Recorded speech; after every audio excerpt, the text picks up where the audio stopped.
An Inconvenient Truth, Episode 7. So today we're coming out of Romans 1, verse 18. But God shows his anger from heaven against all sinful, wicked people who push the truth away from themselves, for the truth about God is known to them instinctively. God has put this knowledge in their hearts from the time the world was created. People have seen the earth and sky and all that God made. They can clearly see his invisible qualities, his eternal power, and divine nature. So they have no excuse whatsoever for not knowing God.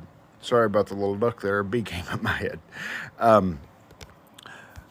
What this is saying is, let's say you're out witnessing, you're out talking to someone, or your family, or your friend, or, someone you encounter somewhere at a coffee shop or whatever, you're talking to them.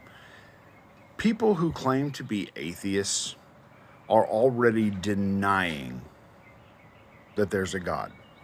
Paul says here, this is very, very clearly, for the truth about God is known to them instinctively. And then he goes in to say, from the time the world was created, people have seen the earth and the sky and all that God made. Some people are blind and some people are willfully blind. Okay? If you are coming up against this heavy opposition, now I'm not saying don't witness, because there's times I've seen numerous people and know of numerous people who've been saved who were claiming to be atheists. A lot of people say they're atheists, and actually they're just confused, okay? But if you have someone who is like immediately turning, the Bible says don't throw your pearls before swine, right? If they're just like, no, don't push it.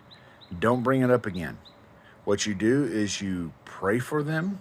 You pray that God soften their heart, right? Open their eyes and their understanding. Remove deception, right? Take out pride and preconceived ideas. If I tell someone I love you, and that person has a preconceived notion of what love is, what I'm telling them is going to be taken through their point of view, not what I intend.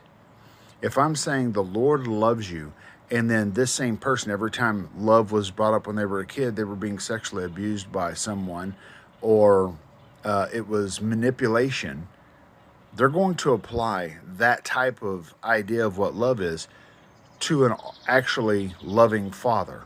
And so we have to have patience, we have to be kind. But I want to let you know that if someone is just like, I'm not going to do that, then cut it and go. Cut it and go. You're wasting your breath. And the Bible has already said that, look, they can argue all they want. People can see that there's a God. I know it's inconvenient, and sometimes it's uncomfortable because you're like, I don't want to cut. I want to cut it, let it go.